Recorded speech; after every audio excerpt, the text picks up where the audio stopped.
तो गाइस आज हमारे गांव बगरैन में ऐसा क्या हुआ जो इतनी ज्यादा भीड़ लग गई थी। तो hello guys, welcome back to my new blog. तो गाइस जैसा कि आपको पता है आज है नाग पंचमी। तो इतनी शुभ दिन को देखकर हमारे गांव के कुछ भाई लोग कलश कावड़ ला रहे थे और फिर मेरे पास सुबह ही फोन आ गया था कि सभी भाई लोग बिसौली वाले पेट्रोल पंप पर आ गए हैं हरिद्वार से। तो फिर ये बात सुनकर और अमित को बुलाकर हम दोनों चल देते हैं बिसौली वाले पेट्रोल पंप पर। तो फिर पेट्रोल पंप पर आकर देखा तो यहाँ तो दूर दूर तक कोई दिख ही नहीं रहा था।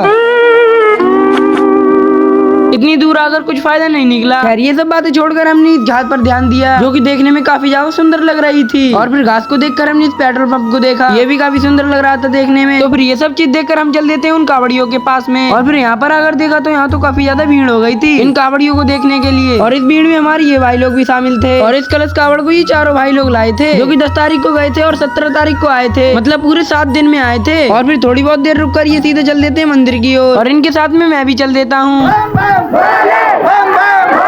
और फिर भोलेनाथ के नारे लगाकर हम सब मंदिर पर आ जाते हैं। और फिर एक एक करके सभी कावड़ियों ने अपने अपने फोटो खिंचवाए। और फिर सब कावड़ियों की फोटो खींचने के बाद में हमारे अरुण भाई की एंट्री हुई। और फिर अरुण भाई ने भी अपने फोटो खिंचवा लिए। और फिर कावड़ियों को देखकर यहाँ तो भीड़ बढ़ती ही जा रही थी। और फिर इस भीड़ को देखकर कलश कावड़ को अंदर मंदिर में ले जाने लगे जल चढ़ाने के लिए। और फिर बिना कुछ देरी करे इन कलश को खोलने लगे। और फिर कलश को खोलने के बाद में उन्हें फोड़ने लगे। और ये कलश तो किसी पे फूट भी नहीं रहे थे, पूरी दम से मारने के बाद में भी नहीं फूट रहे थे। और फिर जैसे तैसे करके इन कलश में छड़िया करी और फिर इस जल को चढ़ाना स्टार्ट किया। और फिर इस जल को इस मंदिर पर चढ़ाकर बगरैन की कमांडित मंदिर पे जाने लगे जल चढ़ाने के लिए। तो फिर ये सब चीज देखकर मैं जल्दी अपने घर की ओर। और फिर ये सब बातें करते करते मैं आ गया अपने घर पर। तो फिर ब्लॉग को करते हैं यहीं पर एंड और मिलते हैं नेक्स्ट ब्लॉग में। तब तक के लिए बाय बाय।